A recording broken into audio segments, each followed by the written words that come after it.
Hi everyone, എല്ലാവർക്കും നമസ്കാരം. Divine heal മലയാളൻ്റെ ആർട്ടിൻ്റെ ഒരു പുതിയ വീഡിയോയിലേക്ക് എല്ലാവർക്കും സ്വാഗതം. നിങ്ങളെല്ലാവരും സുഖമായിട്ടിരിക്കുന്നു എന്ന് കരുതുന്നു. അപ്പോൾ ഇന്നത്തെ റീഡിങ് നിങ്ങളുടെ ബന്ധത്തിൻ്റെ, നിങ്ങളും ആ ഒരു വ്യക്തിയുമായിട്ടുള്ള ബന്ധത്തിൻ്റെ ഹിഡൻ ട്രൂത്ത് എന്താണ് എന്നുള്ളതാണ്. അപ്പോൾ ആദ്യമായിട്ടാണ് എൻ്റെ ചാനൽ കാണുന്നുണ്ടെങ്കിൽ സബ്സ്ക്രൈബ് ചെയ്തതിനും സപ്പോർട്ട് ചെയ്യുക. നിങ്ങൾ ഇതുവരെത്തുന്ന സ്നേഹത്തിനും സപ്പോർട്ടിനും ഒരുപാട് നന്ദി. നമുക്ക് റീഡിങ്ങിലേക്ക് പോകാം. അപ്പോൾ ഈ ഒരു ബന്ധത്തിൻ്റെ ഹിഡൻ ട്രൂത്ത്, നിഗൂഢമായ എന്തോ ഒരു കാര്യം നിങ്ങളുടെ ഈ ഒരു ബന്ധത്തിലുണ്ട് എന്ന് മനസ്സിലാക്കുക. അത് എന്താണ് അതിൻ്റെ സത്യം എന്നുകൂടി നോക്കാം. എന്താണ് അത് നോക്കാം. 9 of Pentacles,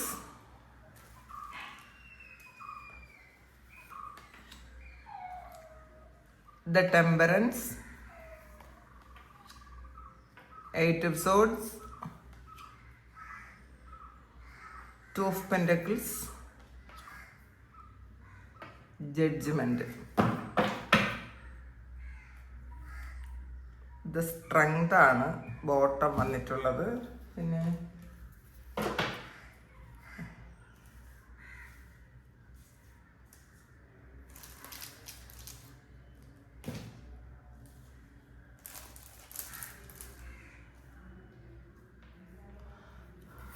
നമുക്ക് ഓറക്കിൾ കാർഡ്സ് നോക്കാം.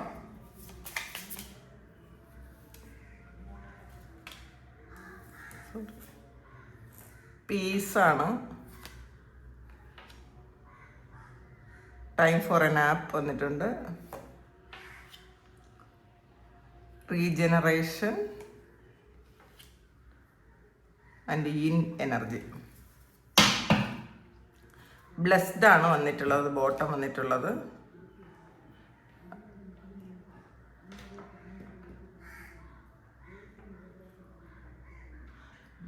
ഇതിൽ ഒരു ഓവറോൾ എനർജി നമുക്ക് മനസ്സിലാക്കാൻ പറ്റുന്നത് അത് സ്ട്രെങ്തും ബ്ലെസ്ഡും ആണ് ഇതിൻ്റെ ബോട്ടം വന്നിട്ടുള്ളത്. അപ്പോൾ ഇതിൽ നിങ്ങൾക്ക് പെട്ടെന്ന് ഈ ഒരു ബന്ധം വിട്ടുപോകാൻ പറ്റില്ല. നിങ്ങൾ വിചാരിക്കുന്നതിനേക്കാളും അല്ലെങ്കിൽ നിങ്ങൾ മനസ്സിലാക്കിയതിനേക്കാളും ഡീപ്പായിട്ടുള്ള ഒരു ബോണ്ടുള്ള റിലേഷൻഷിപ്പാണ്. പക്ഷേ ഈ ഒരു റിലേഷൻഷിപ്പ് നിങ്ങളെ കണ്ടെത്താൻ വേണ്ടിയിട്ട്, നിങ്ങളുടെ ഷാഡോയാണിത്, ആ ഷാഡോയിൽ നിന്നും രക്ഷപ്പെടാൻ വേണ്ടിയിട്ട്, നിങ്ങളുടെ നെഗറ്റീവ് സൈഡ് മനസ്സിലാക്കാൻ വേണ്ടിയിട്ട്, നിങ്ങളുടെ സ്ട്രെങ്ത് മനസ്സിലാക്കാൻ വേണ്ടിയിട്ടാണ് ഈ ഒരു റിലേഷൻഷിപ്പ് നിങ്ങളിലേക്ക് എത്തിയത്. അതെപ്പോഴും തിരിച്ചറിയാൻ ശ്രമിക്കുക. നിങ്ങൾക്കത് തിരിച്ചറിയാൻ പറ്റുന്നില്ലായിരിക്കാം. എന്തുകൊണ്ടാണ് ഈ ഒരു വ്യക്തി നിങ്ങളുടെ ജീവിതത്തിലേക്ക് വന്നതെന്ന് നിങ്ങൾ ആവർത്തിച്ച് ചോദിക്കുന്നുണ്ടായിരിക്കാം. പക്ഷേ മനസ്സിലാക്കുക, നിങ്ങൾക്ക് ചെയ്യാൻ പറ്റൂല എന്ന് വിചാരിച്ചിരുന്ന പല കാര്യങ്ങളും ഈ ഒരു റിലേഷൻഷിപ്പ് വന്നതിന് ശേഷം നിങ്ങൾക്ക് ചെയ്യാൻ പറ്റിയിട്ടുണ്ടായിരിക്കാം. നിങ്ങൾ എത്രമാത്രം സ്ട്രോങ് ആൻഡ് ഇൻഡിപെൻഡൻ്റ് ആണെന്ന് നിങ്ങൾ മനസ്സിലാക്കാൻ പറ്റിയത്, അല്ലെങ്കിൽ നിങ്ങൾക്ക് നിഗൂഢമായ പല കാര്യങ്ങളും നിങ്ങളുടെ സോളിന് ആഗ്രഹമുണ്ട് എന്ന് നിങ്ങൾ മനസ്സിലാക്കിയത് ഈ ഒരു റിലേഷൻഷിപ്പ് വന്നതിന് ശേഷമായിരിക്കും. അതാണ് ഈ ഒരു ബന്ധത്തിൻ്റെ ഒരു ബ്ലെസ്സിങ് ആണത്. ഈ ചിലപ്പോൾ നമ്മൾ പലപ്പോഴും ഇത് വന്നുപോയല്ലോ, ഇത് കണ്ടുപോയല്ലോ, ഇതെന്തിനാണ് നമ്മളുടെ ജീവിതത്തിലേക്ക് വന്നത് എന്ന് നിങ്ങളുടെ ചോദ്യത്തിൻ്റെ ഉത്തരവാണ് ഇതൊരു ബ്ലെസ്സിങ് ആണ്. ഇതുകൊണ്ട് നിങ്ങൾക്കുണ്ടായത് നിങ്ങൾക്ക് പോലും മനസ്സിലാക്കാൻ പറ്റാത്ത തരത്തിലുള്ളൊരു ട്രാൻസ്ഫോർമേഷനാണ് നിങ്ങളുടെ ജീവിതത്തിൽ വന്നത്. കാരണം നിങ്ങൾക്ക് എത്രമാത്രം സ്ട്രെങ്ത് ഉണ്ടെന്ന് നിങ്ങൾക്ക് മനസ്സിലാക്കാൻ പറ്റി. അപ്പോൾ ഒരാൾ ഇൻഡിപെൻഡൻ്റ് ആയിട്ട് സെൽഫ് ഫോക്കസ്ഡ് ആയിട്ട് നിൽക്കുന്ന ഒരാളും മറ്റേ ആള് കൂടുതൽ ഈ റിലേഷൻഷിപ്പിന് വേണ്ടിയിട്ട് മാത്രം കുറേ കാര്യങ്ങൾ ചെയ്യുന്ന ആള്. കാരണം ഇതിൽ നിങ്ങളെന്ന് പറയുന്ന വ്യക്തി ചിലപ്പോൾ ഒരുപാട് ഈ ഒരു റിലേഷൻഷിപ്പിന് വേണ്ടിയിട്ട് നിങ്ങൾ സ്ട്രഗിൾ ചെയ്യുന്നുണ്ടായിരിക്കാം, ക്ഷമിക്കുന്നുണ്ടായിരിക്കാം, സഹിക്കുന്നുണ്ടായിരിക്കാം, അഡ്ജസ്റ്റ് ചെയ്യുന്നുണ്ടായിരിക്കാം. പക്ഷേ എന്തൊക്കെ പറഞ്ഞാലും മറ്റേ ആളത് മനസ്സിലാക്കുന്നുമില്ല. ആളിൻ്റെ ആ ഒരു കംഫർട്ട് സോണിൽ മാത്രം നിൽക്കുന്നു. നിങ്ങൾ കംഫർട്ട് സോണൊക്കെ ബ്രേക്ക് ചെയ്ത് നിങ്ങൾ ഇതിന് വേണ്ടിയിട്ട് കൂടുതൽ വേറെ ഒരു കാര്യത്തിൽ ജീവിതത്തിൽ ഒരിക്കലും വേറെ ഒന്നിനും നിങ്ങൾ അഡ്ജസ്റ്റ് ചെയ്യാത്ത ആൾക്കാർ ഈ ഒരു കാര്യത്തിന് വേണ്ടിയിട്ട് കൂടുതൽ നിങ്ങൾ അഡ്ജസ്റ്റ് ചെയ്യുന്നുണ്ടായിരിക്കാം. ഇതിൽ ഒരു വളരെ പതിയെ ഹീലാക്കപ്പെടുന്ന അങ്ങനത്തെ റിലേഷൻഷിപ്പാണിത്. ഇത് പെട്ടെന്ന് ഈസിലി നിങ്ങൾക്ക് ഈ ഒരു കാര്യം ഇതിന്ന് ചെയ്യാൻ പറ്റുമോ അല്ലെങ്കിൽ ഇതിന്നൊന്ന് പുറത്ത് കിടക്കാൻ പറ്റുമോ എന്നൊന്നും ചിന്തിക്കരുത്. അത് പറ്റില്ല എന്നുള്ളതാണ്. ഇതിന്ന് പക്ഷേ നിങ്ങൾക്ക് പതിയെ ഹീൽ ചെയ്ത് പുറത്ത് കിടക്കാൻ പറ്റും. പിന്നെ ഇതിൽ ഒരു 8 ഓഫ് സോഡ്സ് വന്നിട്ടുണ്ട്. അത് നിങ്ങൾക്ക് നിങ്ങളെ കൂടുതൽ മനസ്സിലാക്കാൻ വേണ്ടിയിട്ട് വന്നൊരു കാര്യമാണ്. ഇതിൽ എന്തോ ഒരു ട്രാപ്പ് ഉണ്ട് എന്നുള്ളതാണ് കേട്ടോ. അപ്പം ചിലപ്പോൾ നമുക്കത് നമ്മൾ തീരെ തിരിച്ചറിഞ്ഞിട്ടില്ലാത്തൊരു കാര്യമായിരിക്കാം ആ ഒരു ട്രാപ്പ് എന്ന് പറയുന്നത്. ഇതിൽ നിങ്ങളിതിൽ സ്റ്റക്കായിട്ട് ഫീൽ ചെയ്യുന്നു. നിങ്ങൾക്ക് പുറത്ത് കിടക്കാൻ പറ്റും, പക്ഷേ ഭയങ്കര പേടിയാണ്. പുറത്ത് കിടന്നാൽ പറ്റൂല. കാരണം അറ്റാച്ച്മെന്റ്, നിങ്ങൾക്ക് ഈ ഒരു വ്യക്തിയില്ലാതെ ജീവിക്കാൻ പറ്റൂല. ഈ ഒരു ആളുണ്ടെങ്കിൽ മാത്രമേ നിങ്ങൾക്ക് ജീവിക്കാൻ പറ്റുള്ളൂ. അപ്പോൾ അതുകൊണ്ട് നിങ്ങളതിൽ നിൽക്കുന്നു എന്നുള്ളതാണ് കാണുന്നത്. നിങ്ങൾക്കത് ഇതിൽ നിങ്ങളല്ല പ്രയോറിറ്റി എന്നുള്ളതാണ് കേട്ടോ. നിങ്ങൾക്ക് ഈ വ്യക്തിക്ക് വേറെ ആൾക്കാരുണ്ടായിരുന്നു. അപ്പോൾ നിങ്ങൾ ഒരുപാട് ഇൻവെസ്റ്റ് ചെയ്തിട്ടും നിങ്ങൾക്കിതിൽ പ്രയോറിറ്റി കിട്ടുന്നില്ല. അപ്പം അതിൻ്റെ ഒരു വിഷമം നിങ്ങൾക്ക് എപ്പോഴും ഉണ്ട് എന്നുള്ളതാണ്. ഇതിൽ ജഡ്ജ്മെൻ്റാണ് വന്നിട്ടുള്ളത്. ഇതൊരു കാർമികമായിട്ടുള്ള ഒരു റിലേഷൻഷിപ്പാണ്. അപ്പം ഈ കാർമിക് എന്ന് പറയുന്നത് നിങ്ങളെ ഒരു ലെസൺ പഠിപ്പിച്ച് നിങ്ങളെ മുന്നോട്ട് നല്ല രീതിയിൽ കൊണ്ടുപോകാൻ വേണ്ടിയിട്ട് കൊണ്ടുവന്നൊരു കാര്യമാണ്. അപ്പോൾ ഇതിൽ ഒരാളിന് തിരിച്ചറിവ് വരും എന്നുള്ളതാണ്. ഇത് നിൽക്കണം എന്നുള്ളതല്ല കേട്ടോ തിരിച്ചറിവ്. ഇതിന്ന് പുറത്ത് കിടക്കാൻ പറ്റും എന്നുള്ളൊരു തിരിച്ചറിവ് ചിലപ്പം നിങ്ങൾക്ക് വന്നേക്കാം. കാരണം ആ ഒരു വ്യക്തി ഇതിൽ വിട്ടിട്ട് പോകുന്നുണ്ടോയെന്ന് വെച്ചാൽ വിട്ടിട്ട് പോകുന്നില്ല. പക്ഷേ ഇതിൽ പൂർണ്ണമായി ഇൻവെസ്റ്റ് ചെയ്യുന്നോ എന്ന് വെച്ചാൽ അതുമില്ല. മാത്രമല്ല അത് വേറെ പ്രയോറിറ്റി ഉള്ള ആൾക്കാരും കൂടിയാണ്. വേറെ ആൾക്കാർ ഇതിനകത്ത് ഇൻവോൾവ്ഡ് ആണ്. അപ്പോൾ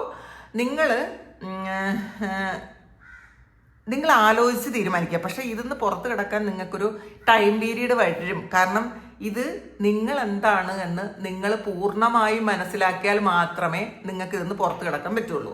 അപ്പോൾ ഇതിൽ പിന്നെ നിങ്ങൾക്ക് ഇതിലൊരു പീസ് വന്നിട്ടുണ്ട്. അപ്പോൾ ഇതിനകത്ത് ഈ ഒരു ബന്ധത്തിൻ്റെ ഒരു ഓവറോൾ എനർജി എന്ന് വെച്ചാൽ ഒരു സമാധാനമാണ്. നിങ്ങൾക്കൊരു നല്ല സമാധാനം കിട്ടും. പിന്നീട് ഇതിൽ പ്രണയമല്ല നിങ്ങൾക്ക് കൂടുതൽ ഫോക്കസ് ആയിട്ട് നിൽക്കുന്നത്. കാരണം നിങ്ങൾക്കത് തിരിച്ചറിയാൻ പറ്റുന്നില്ലെങ്കിലും ഇത് ആൾറെഡി നിങ്ങൾക്ക് സമാധാനം എന്നുള്ള ഒരു അവസ്ഥയിലേക്ക് നിങ്ങൾ വരും എന്നുള്ളതാണ് കാണുന്നത്. പിന്നെ ഇതിൽ ടൈം ഫോർ എ നാപ്പാണ് വന്നിട്ടുള്ളത്. അപ്പോൾ ഇതിൽ ശരിക്കും ഒരു ഡിസ്റ്റൻസ് ആവശ്യമാണെന്നുള്ളതാണ് കേട്ടോ. നിങ്ങൾ അങ്ങോട്ട് ട്രേസ് ചെയ്യാൻ പോവാതെ, നിങ്ങൾ അങ്ങോട്ട് കൂടുതൽ നിങ്ങൾ ഇൻവെസ്റ്റ് ചെയ്യാൻ പോവാതെ നിങ്ങൾ ഇരുന്ന് കഴിഞ്ഞാൽ നിങ്ങൾക്കൊരു സ്വസ്ഥതയും സമാധാനമൊക്കെ കിട്ടും. ഇത് നിങ്ങൾ അങ്ങോട്ട് സംസാരിക്കാൻ പോകും, അല്ലെങ്കിൽ അങ്ങോട്ട് കൂടുതൽ എടുക്കുമ്പം ഈ ഒരു വ്യക്തി നിങ്ങൾക്ക് ഒരു തരത്തിലുള്ള ഒരു ഇതൊന്നും തരില്ല, ഒരു പ്രയോറിറ്റിയും തരാതിരിക്കുമ്പോൾ നിങ്ങളോട് പോലും ഒരു ഇത് വരും. ഞാൻ ഇത്രയും കൊള്ളില്ലാത്ത ഒരാളാണോ, അല്ലെങ്കിൽ ഞാൻ ഇത്രയും മൂല്യമില്ലാത്ത ഒരാളാണോ എന്നൊക്കെ നിങ്ങൾക്ക് തോന്നും. അപ്പം ഇത് ഇപ്പം എന്നേക്കും ഒരു ഇതല്ല. പക്ഷെ നിങ്ങളെ മാറ്റാൻ വേണ്ടിയിട്ട്, നിങ്ങളെന്ത് പരിവർത്തനം വരുത്താൻ വേണ്ടിയിട്ട് വന്നൊരു കാര്യമാണ്. കാരണം ഇതിനകത്ത് റീജനറേഷൻ വന്നിട്ടുണ്ട്, വന്നിട്ടുണ്ട്. അപ്പോൾ ഇതിനകത്ത് ഇതൊരു ഫെമിനൈൻ എനർജിയാണ്, കൂടുതൽ ഒരു ഗിവിങ് എനർജിയാണ്. അപ്പം നിങ്ങളിത് ഈ ഒരു വ്യക്തിയെ കൂടുതൽ അതിൻ്റെ പിറകെ പോകാതെ നിങ്ങളായിട്ടിരിക്കാൻ ശ്രമിക്കുക.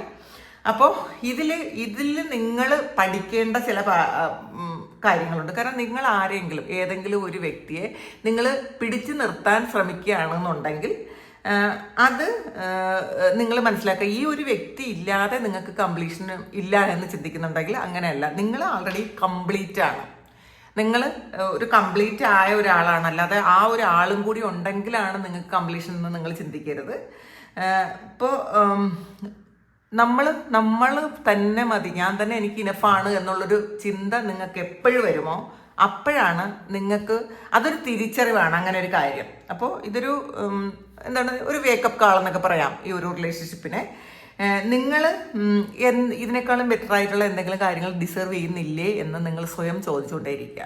നിങ്ങൾ ഇതിൽ സാറ്റിസ്ഫൈഡ് ആണോ, ഈ ഒരു ബന്ധത്തിൽ നിങ്ങൾ സാറ്റിസ്ഫൈഡ് ആണോ, അല്ലെങ്കിൽ നിങ്ങളെ വേണ്ടത്ര മൂല്യം തരാത്ത ഒരു സ്ഥലത്ത് നിൽക്കാൻ നിങ്ങൾക്ക് ആഗ്രഹമുണ്ടോ, അല്ലെങ്കിൽ നിങ്ങൾക്ക് മൂല്യം കുറച്ച് കാണിക്കുന്ന ഒരു സ്ഥലത്തേക്ക് നിങ്ങൾ നിൽക്കേണ്ടതുണ്ടോ എന്ന് നിങ്ങൾ സ്വയം മനസ്സിലാക്കുക. ഇതിൽ നിങ്ങൾ എല്ലാത്തിനും ഫൈറ്റ് ചെയ്ത് വാങ്ങേണ്ട ചില കാര്യങ്ങൾ നമ്മൾ പിടിച്ചു വാങ്ങണം, ചില കാര്യങ്ങൾ വിട്ടുകൊടുക്കണം എന്നുള്ളതാണ്. അപ്പോൾ വിട്ടു നിൽക്കേണ്ട ചില കാര്യങ്ങൾ നിങ്ങളുടെ ജീവിതത്തിൽ ഉണ്ടെങ്കിൽ നിങ്ങളത് വിട്ടു നിൽക്കുക തന്നെ ചെയ്യണം എന്നുള്ളതാണ്. അതല്ലാതെ ഇപ്പം ഈ റീജനറേഷൻ എന്ന് പറയുന്നത് ഒരു എൻഡിങ് അല്ല, ഇതൊരു പുതിയ തുടക്കവും കൂടിയാണ് എന്ന് മനസ്സിലാക്കുക. ഇതിന്റെ ഒരു ഇതെന്ന് വെച്ചാൽ ഒരു പാസ്റ്റ് ലൈഫ് കർമ്മയാണ് കേട്ടോ. ഇതൊരു ജഡ്ജ്മെന്റും ഈ ഒരു റീജനറേഷനൊക്കെ പറയുന്നത് ഒരു പാസ്റ്റ് ലൈഫ് കർമ്മയാണ്. അപ്പം നിങ്ങൾ പൂർണ്ണരാണെന്ന് നിങ്ങൾ സ്വയം മനസ്സിലാക്കാൻ വേണ്ടിയിട്ടാണ് ഈ ഒരു ബന്ധം വന്നത്. കാരണം ഇതിലൊരിക്കലും ഈ ഒരു വ്യക്തി നിങ്ങൾ ചെയ്യുന്നത് പോലെ ഈ ഒരു റിലേഷൻഷിപ്പിൽ ഇൻവെസ്റ്റ് ചെയ്തിട്ടില്ല എന്നുള്ളതാണ്. അതെപ്പോഴും മനസ്സിലാക്കുക, നിങ്ങൾ എപ്പോഴും തിരിച്ചറിയുക. അപ്പം സ്നേഹവും അറ്റാച്ച്മെന്റും കൊണ്ട് അവർ ചെയ്യുന്ന എല്ലാ കാര്യങ്ങളും നിങ്ങളങ്ങ് അഡ്ജസ്റ്റ് ചെയ്ത് കൊടുക്കാൻ നിർബന്ധിതരാകുന്നു. കാരണം ഈ ഒരു വ്യക്തിയില്ലെങ്കിൽ എനിക്ക് പൂർണ്ണതയില്ല, അതാണ് നിങ്ങൾ ചിന്തിക്കുന്നത്. അങ്ങനെ അല്ല എന്നുള്ളതാണ് നിങ്ങൾ മനസ്സിലാക്കാൻ. ഇത് നിങ്ങളെ തന്നെ തിരഞ്ഞെടുക്കാൻ, നിങ്ങൾ എന്താണെന്ന് സ്വയം മനസ്സിലാക്കാൻ വേണ്ടിയിട്ടാണ്. നിങ്ങളുടെ കഴിവുകളും നിങ്ങളുടെ സ്ട്രെങ്തും എന്താണെന്ന് മനസ്സിലാക്കാൻ വേണ്ടിയിട്ടാണ് ഈ ഒരു റിലേഷൻഷിപ്പ് നിങ്ങളിലേക്ക് വന്നത്. അല്ലാതെ നിങ്ങളെ സന്തോഷിപ്പിക്കാൻ വന്നതല്ല. ഇതിൽ സന്തോഷം എന്ന് പറയുന്നത് വളരെ കുറച്ച് സമയം മാത്രം നിങ്ങൾ എക്സ്പീരിയൻസ് ചെയ്തിരുന്ന ഒരു കാര്യമായിരിക്കാം.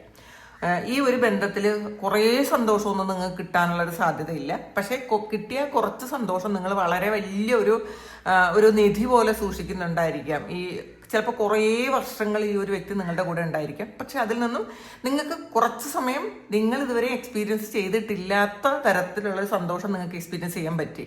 അതുകൊണ്ട് അത് നിങ്ങളൊരു നിധി പോലെ സൂക്ഷിക്കുന്നു. ചിലപ്പം നിങ്ങൾ ഒരുപാട് സ്ട്രഗിളിലൂടെ വന്ന ആൾക്കാരായിരിക്കാം. ഒരുപാട് ചിലപ്പോൾ മറ്റാരും നിങ്ങൾ ആഗ്രഹിക്കുന്നത് പോലെ സ്നേഹിച്ചിട്ടില്ല എന്നൊക്കെ ചിന്തിച്ചിരുന്നപ്പോൾ ഈ ഒരു വ്യക്തി നിങ്ങളുടെ ജീവിതത്തിലേക്ക് വന്നു. ആ തന്ന സ്നേഹം എന്ന് പറയുന്നത് നിങ്ങൾക്ക് ഏറ്റവും മൂല്യമുള്ളതായിട്ട് നിങ്ങൾക്ക് തോന്നി. അതുകൊണ്ട് നിങ്ങൾ തന്നെ നിങ്ങളെ മാനിപ്പുലേറ്റ് ചെയ്തു. ഇതാണ് ഏറ്റവും നല്ലത്, ഇതാണ് എൻ്റെ ഏറ്റവും ജീവിതം, ഇതിനപ്പുറം ഞാൻ വേറൊന്നും എൻജോയ് ചെയ്തിട്ടില്ല, ഇതിനപ്പുറം ഞാൻ വേറൊന്നും അനുഭവിച്ചിട്ടില്ല എന്നൊക്കെയാണ് നിങ്ങൾ ചിന്തിക്കുന്നത്. പക്ഷെ അത് തെറ്റാണെന്നുള്ളതാണ്. പിന്നെ നിങ്ങൾക്ക് ഈ ഒരു വ്യക്തി ഇല്ലാതെ ഫുൾഫിൽമെന്റ് ഇല്ല എന്ന് ചിന്തിക്കുന്നുണ്ടെങ്കിൽ അത് ശരിയല്ല. നിങ്ങളിൽ തന്നെ പൂർണ്ണരാണ്. നിങ്ങൾ ഈ കൊടുത്തുകൊണ്ടിരിക്കുന്നത് എപ്പോഴാണോ മതിയാക്കുന്നത് ആ ഒരു വ്യക്തിയുടെ യഥാർത്ഥത്തിലുള്ള സ്വഭാവം നിങ്ങൾക്ക് മനസ്സിലാക്കാൻ പറ്റും. അതുകൂടി നിങ്ങൾ ചിന്തിക്കുക.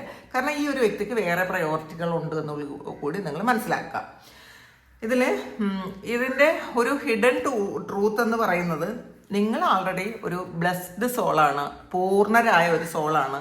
വളരെ പീസ്, വളരെ സമാധാനം നിങ്ങൾക്ക് ഉണ്ട്. നിങ്ങൾ അതുകൂടി മനസ്സിലാക്കുക. നിങ്ങൾ പീസ്ഫുൾ ആയിട്ടുള്ള സോളാണ് നിങ്ങൾ. പക്ഷേ നിങ്ങൾക്കത് തിരിച്ചറിയാൻ പറ്റുന്നില്ല. നിങ്ങൾ എപ്പോഴും പീസിനേക്കാളും ഹാപ്പിനെസ്സിൽ ഫോക്കസ് ചെയ്യുന്നു. നമുക്കൊരിക്കലും ഹാപ്പിനെസ് അല്ല വേണ്ടത്, നമുക്ക് വേണ്ടത് സമാധാനമാണ് വേണ്ടത്. സന്തോഷവും ഒക്കെ ഇങ്ങനെ മാറിക്കൊണ്ടേയിരിക്കും കേട്ടോ. സന്തോഷം ദുഃഖമാവും, അത് മാറിക്കൊണ്ടേയിരിക്കും. പക്ഷെ സമാധാനം എന്ന് പറയുന്നത് ഏതൊരവസ്ഥയിലും നമുക്ക് സമാധാനമായിട്ട് ഇരിക്കാൻ പറ്റും. അത് പറ്റാനുള്ള നമുക്കൊരു അങ്ങനെ ആകാനുള്ളൊരു കഴിവ് നമുക്കുണ്ട്. അതാണ് ഈ ഒരു റീബർത്ത് പോലെ. കാരണം നിങ്ങൾ വളരെ ഡെസ്പായിട്ട് ഒന്നിനും പറ്റൂല എന്ന് ഇരുന്ന ആ നിങ്ങളുടെ ഷാഡോയെ മനസ്സിലാക്കി നിങ്ങളൊരു രാജ്ഞിയെ പോലെ അല്ലെങ്കിൽ ഒരു രാജാവിനെ പോലെ ഇറങ്ങി വരാനുള്ള ഒരു ധൈര്യം നിങ്ങൾ വേണം അല്ലെങ്കിൽ എടുക്കണം. അതാണ് ഇതിൻ്റെ ഒരു ഹിഡൻ ട്രൂത്ത്. നിങ്ങളെ കണ്ടുപിടിക്കാൻ, നിങ്ങളുടെ ഷാഡോയെ മനസ്സിലാക്കി അതിനെ ഹീൽ ചെയ്യാൻ. ഇത് വളരെ സ്ലോ ആയിട്ട് ഹീൽ ചെയ്ത് മുന്നോട്ട് പോകേണ്ട റിലേഷൻഷിപ്പാണ്. നിങ്ങളെ തന്നെ ഹീൽ ചെയ്യാൻ വന്നതാണ്, നിങ്ങളുടെ സ്ട്രെങ്ത് മനസ്സിലാക്കാൻ വന്നതാണ്. അത് നിങ്ങൾ മനസ്സിൽ വയ്ക്കുക. അപ്പം ഇതാണ് ഈ ഒരു റീഡിങ്ങിൽ ഈ ഒരു റിലേഷൻഷിപ്പിൻ്റെ ഹിഡൻ ട്രൂത്ത്. ഇത് മനസ്സിലാക്കുക. നമ്മൾ ആരെയും ഡിപ്പെൻഡ് ചെയ്യേണ്ട ആവശ്യമില്ല എന്ന് മനസ്സിലാക്കുക. നമ്മൾ തന്നെ ഇനഫാണ് എന്ന് നമ്മൾ തിരിച്ചറിയുക. അപ്പോൾ ഇതാണ് ഇന്നത്തെ റീഡിങ്. ഇത് നിങ്ങൾക്ക് മാച്ചായിട്ട് തോന്നിയാൽ നിങ്ങളൊന്ന് കമൻറ്റ് ചെയ്യുക. ഇപ്പോൾ എല്ലാവർക്കും ഉള്ള റീഡിങ് ആയിരിക്കണം എന്നില്ല. നിങ്ങൾക്കിത് റെസണേറ്റ് ആയാൽ നിങ്ങളൊന്ന് കമൻറ്റ് ചെയ്യുക. പിന്നെ ആർക്കെങ്കിലും പേഴ്സണൽ റീഡിങ് വേണമെങ്കിൽ എൻ്റെ വാട്സപ്പ് നമ്പറിൽ കോൺടാക്ട് ചെയ്യാം. Thank you. നമുക്കൊരു പുതിയ വീഡിയോ ആയിട്ട് വീണ്ടും കാണാം. എല്ലാവരും സുഖമായിട്ട് സന്തോഷമായിട്ട് സമാധാനമായിട്ട് ഇരിക്കട്ടെ എന്ന് പ്രാർത്ഥിക്കുന്നു. നിങ്ങളുടെ എല്ലാ കാര്യങ്ങളും ഭംഗിയായിട്ട് നടക്കട്ടെ. ദൈവം അനുഗ്രഹിക്കട്ടെ. ഒരുപാട് സ്നേഹം, ഒരുപാട് നന്ദി. Thank you.